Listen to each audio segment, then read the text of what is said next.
warahmatullahi wabarakatuh. Salam sejahtera untuk kita semua. Shalom, Om Swastiastu, Namo Buddhaya, salam kebajikan.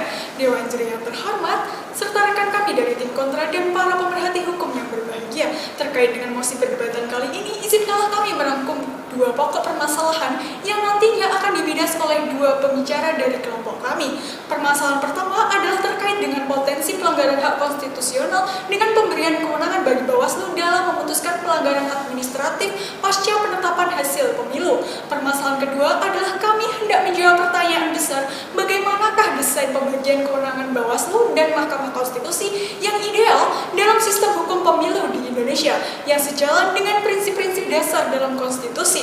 Dewan Juri yang terhormat, secara filosofis kedudukan Bawaslu dalam pemilihan umum merupakan lembaga yang mempunyai fungsi utama untuk menjamin dan meneguhkan makna daulat rakyat.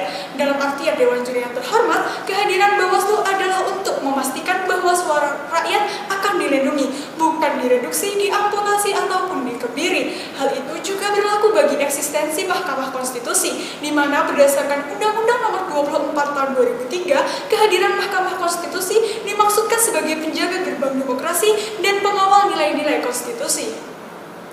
Dewan Juri yang terhormat, apabila Bawaslu berwenang menangani pelanggaran administratif pasca penetapan hasil pemilu, maka hal tersebut akan berpotensi menghadirkan ketidakpastian hukum.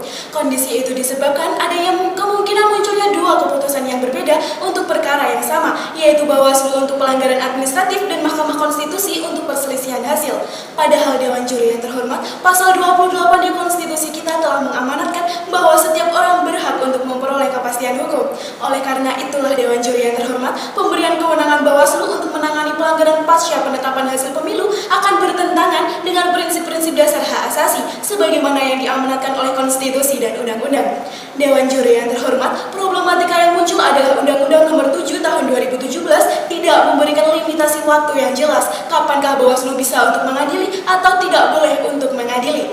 Dewan Juri yang terhormat, ketiadaan pembatasan tersebut pada hakikatnya telah diselesaikan oleh Bawaslu, namun konteks penyelesaiannya barulah terbatas pada lingkup pilkada, bukan pemilu nasional. Pasal 13 ayat 2 Peraturan Bawaslu Nomor 9 Tahun 2020 menyebutkan bahwa laporan pelanggaran administrasi pemilihan TSM harus disampaikan sejak tahapan penetapan peserta pemilihan sampai dengan hari pemungutan suara. Oleh karena itulah Dewan Juri yang terhormat, pemberian kewenangan Bawaslu untuk memutuskan sengketa pasca penetapan hasil suara akan bertentangan dengan prinsip hukum administrasi "one vocat ratione temporis", yaitu larangan untuk memutus di luar waktu yang telah ditetapkan. Dewan Juri yang terhormat, tiada perdebatan tanpa adu gagasan, tiada argumentasi tanpa solusi. Ada dua solusi yang dapat kami tawarkan untuk mengatasi persoalan ini.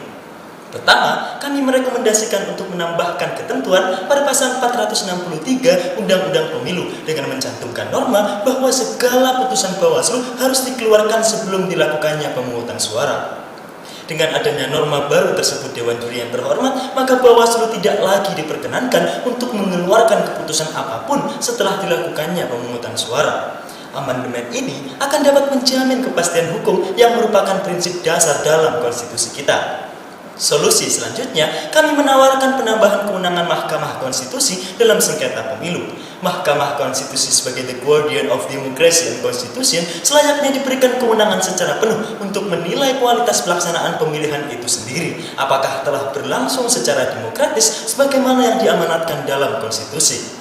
Berdasarkan rasio legis tersebutlah Dewan Juri yang terhormat, kami juga menawarkan untuk menambahkan ketentuan pada pasal 474 dan 475 dengan menambahkan ayat baru yang memberikan kewenangan kepada Mahkamah Konstitusi untuk memeriksa dan mengadili hasil pemilihan berdasarkan asas langsung, umum, bebas, rahasia, jujur, dan adil.